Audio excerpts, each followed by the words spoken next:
Sebanyak 162 orang calon siswa atlet SONS mengikuti tes psikologi dan wawancara di Sekolah Olahraga Negeri Sriwijaya Palembang.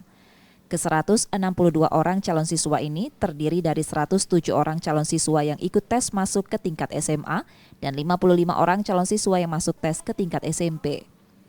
Dinas Pemuda dan Olahraga Provinsi Sumatera Selatan selaku panitia memastikan pelaksanaan tes dilakukan dengan ketat. Dispora Sumsel sendiri memastikan kuota calon siswa yang diterima melalui PPDB ini tetap mengacu pada anggaran di Dinas Pendidikan.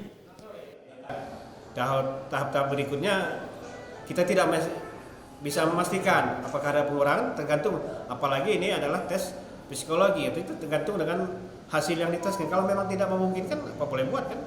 Ya, tapi kalau semuanya bagus ya mau tidak mau harus kita terima kan. Kuota tetap terbatas sesuai dengan kemampuan keuangan daerah, terutama dalam anggaran di Dinas Pendidikan, karena yang membiayai makan, kemudian penginapan ini adalah Dinas Pendidikan, itu sudah ada batasnya. Para calon siswa yang saat ini mengikuti tes psikologi dan wawancara ini sudah mengikuti tes administrasi, fisik, dan lainnya. Nur Muhammad, Kompas TV, Palembang, Sumatera Selatan.